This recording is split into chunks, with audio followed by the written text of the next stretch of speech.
स्वागत है दोस्तों आज की हमारी नई कहानी सफ़र। आसमान में उस रात चांद भी न था। शायद मेरी नाकामियों से रूठा वो जैसे कहीं चला गया था। हर तरफ से निराशा हताशा। मैं ऑफिस या कैद खाना से निकलकर यहाँ इस ब्रिज पर चला आया था। जी, इसी ब्रिज के किनारे बनी 4 इंच की पट्टी पर खड़ा मैं समंदर की आती जाती काली लहरों को देखने की, महसूस करने की नाकामयाब कोशिश कर रहा था। मेरी नाकामयाबियों में एक और नाकामी जुड़ गई थी। आंखों के चारों ओर घनघोर अंधेरा था और मन के भीतर उससे भी घना। अपने मन से हार आखिर मैंने उस पट्टी के आगे कदम बढ़ा ही दिया था कि अचानक उसकी आवाज़ कानों से टकरा गई। और कमाल की बात है, बढ़ चुके कदम अचानक ही रुक भी गए। गोला खाओगे? मैं पलटा और उसी क्षण स्ट्रीट लाइट भी जगमगा उठी। कम से कम बाहर तो उजाला हो ही गया था। मैं हैरान था, उसकी ओर पलटकर देख रहा था और वो गोला खाने में मगन थी।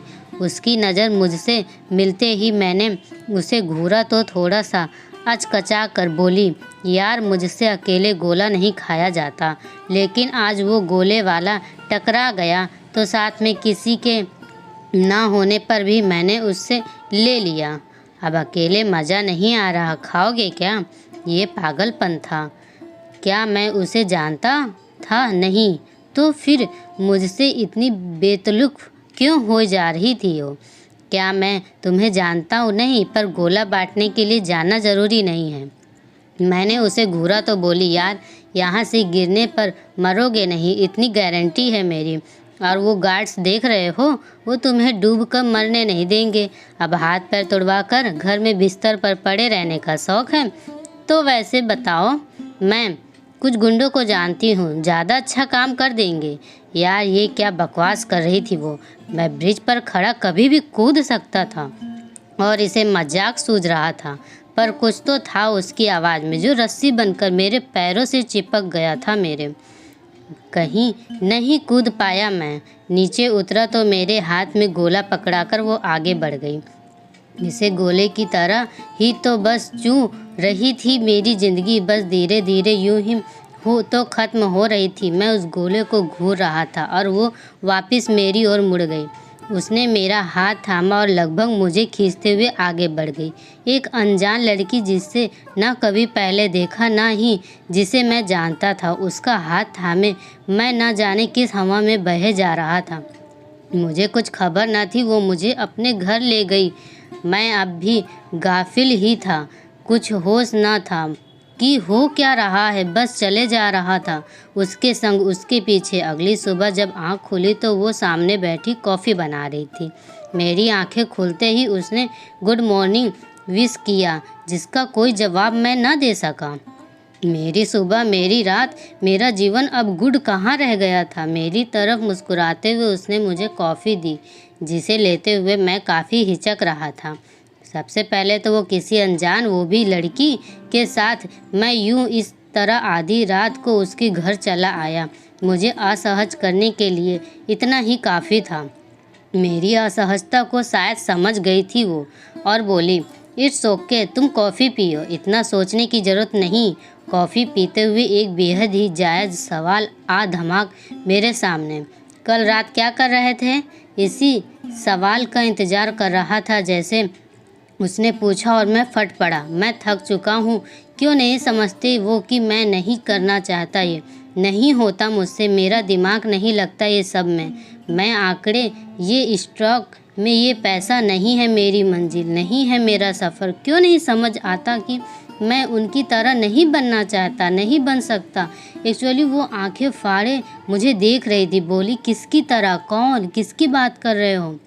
डैड कभी नहीं समझे मुझे, नहीं समझ आता उन्हें कि उनकी कंपनी में मुझे कोई इंटरेस्ट नहीं। उनके कहने पर मैं पिछले 3 सालों से कोशिश कर रहा हूँ, लेकिन ये बिजनेस मेरी समझ नहीं आता।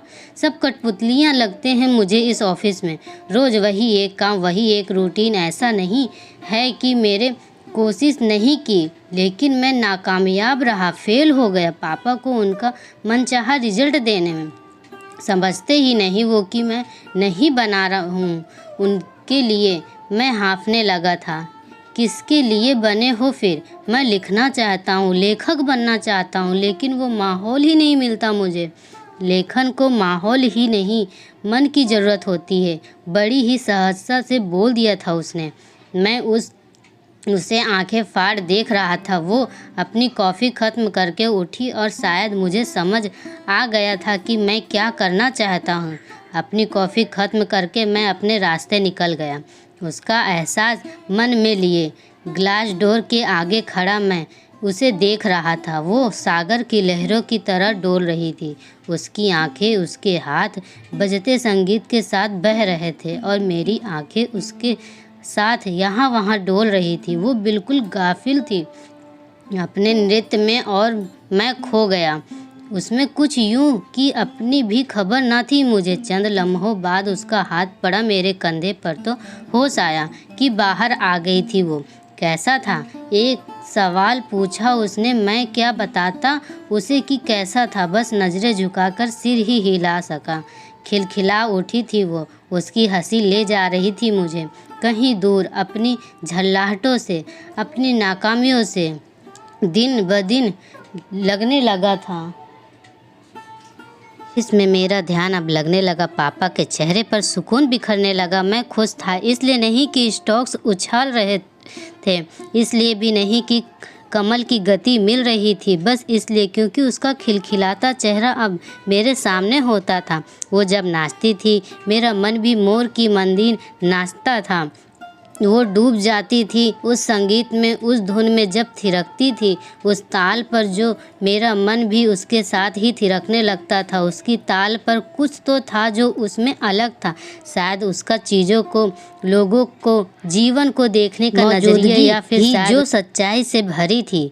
खुश मिजाज सी वो जब मेरे करीब होती तो एक सुकून तैर जाया करता था हवा में जैसे। जब भी कभी सड़क पर होती तो उसका ध्यान कभी सड़क पर ना होता, कभी आसमान को देखती तो कभी सड़क पर दौड़ती गाड़ियों को। हमेशा कहती ये सड़क कभी थमती नहीं ना, अगर ये थम जाए तो क्या हो अगर इसके कोनों पर बैठी कुछ जिंदगियों को कुछ सुकून दे दें। क्या हो अगर यहाँ जीवन को ढरे पर लाने के लिए बैठे लोगों पर ध्यान जाए किसी का। क्या हो अगर ये तेज दौड़ती गाड़ियाँ थम जाए, कैसी बेजुबान को देख और ना फैले सड़क पर खून का, जिनके रहने की जगह छीन ली हमने। वो जो कभी कह नहीं पाते कि हमारी जल्दबाजी किस कदर भारी पड़ती है उन्हें।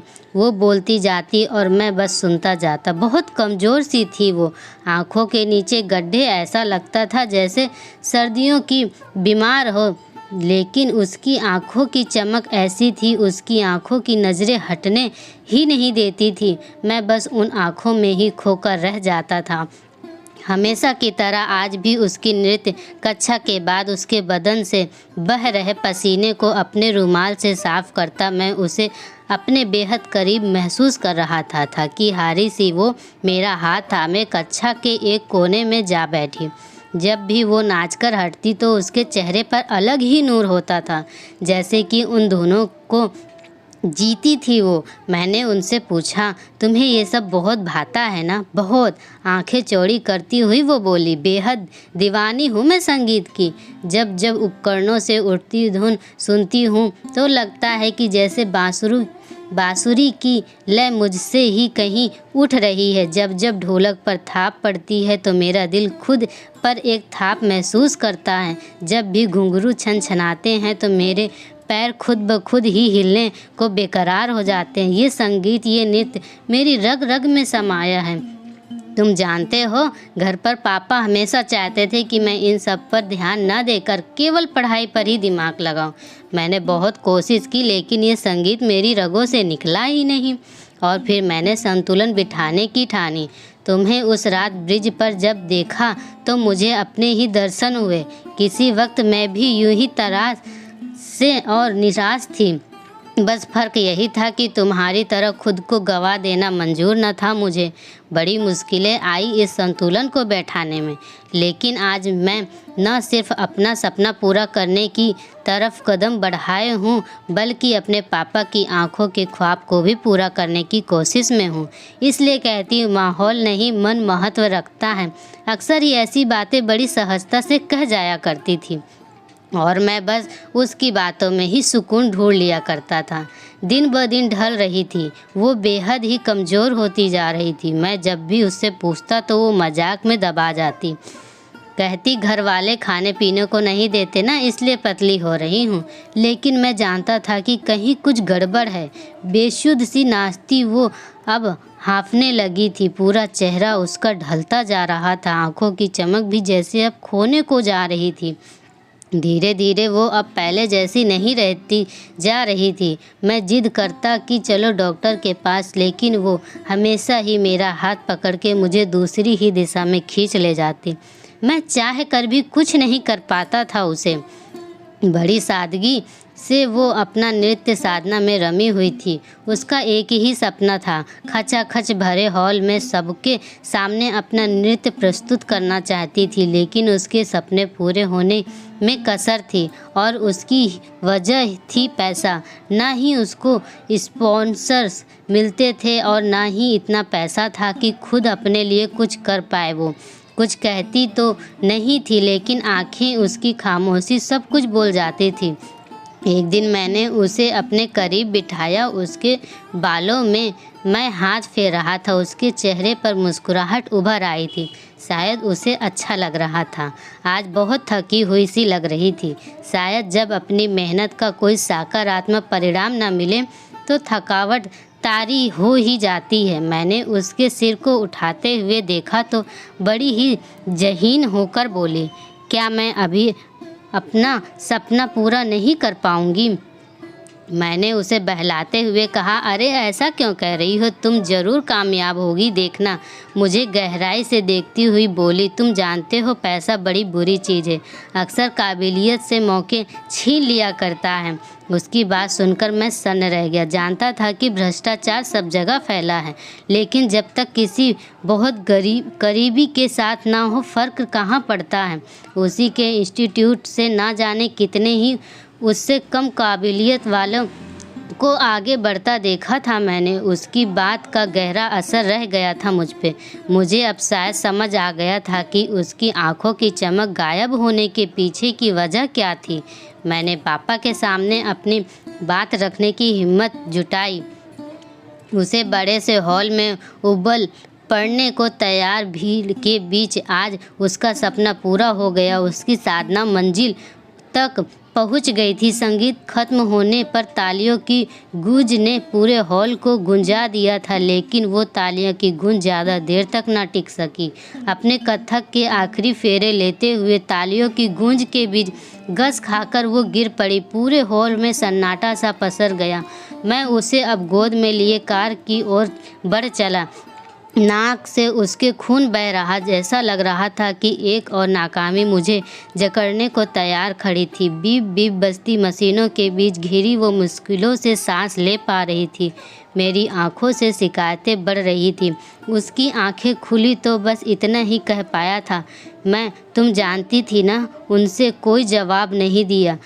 तब भी मैं समझ गया क्यों किया ये सब। तुम जानती थी कि तुम्हारे लिए ज़्यादा चलना भी कितना खतरनाक है, फिर ये सब करने का रिस्क क्यों लिया? कांपते ओठों के साथ बस यही कह पाई, वो मेरा सपना अधूरा कैसे छोड़ देती। मैं जाने से पहले जीना चाहती थी मैं, बस इसलिए अब सुकून से मर सकूंगी। तालियां रिकॉर्ड तो हो गई होंगी ना? उनकी बुझी आंखों में चमक उतर आई थी। ल्यूरिकिया था उसे, ब्लड कैंसर लास्ट स्टेज पर थी वो। जब उसे मालूम चला, बस बड़े से शहर में इलाज के लिए उसका नंबर आने तक वो लगभग समाप्त हो चली। दवाइयों का असर भी नहीं था, कीमो के लिए पैसे नहीं थे। क्यों नहीं उसने मुझे बताया? अगर मैं उसके इतने भी काम ना आ सका तो मेरी मौजूदगी का क्या फ़ायदा? खुद पर भी चिढ़ थी मुझे। मैंने उसके ज़बरदस्ती नहीं पूछा उसका हाथ अपने हाथ में थामे बस बैठा ही रहा। 6 महीने के इलाज और टीकों के बाद भी मैं उसे बचा न सका, लेकिन मेरे मन में दुख को बसा गई थी वो। जाते जाते अपने सपने के लिए जीने का हुनर सिखा गई थी वो। कोई भी काम की करने के लिए माहौल की नहीं, बस मन की ज़रूरत होती है, इसका एहसास पुरजोर करा गई थी वो। इस तरह से आज की कहानी समाप्त होती है। आपको हमारी कहानियाँ पसंद आए तो हमारे वीडियो को लाइक और चैनल को सब्सक्राइब कीजिएगा। Bye bye.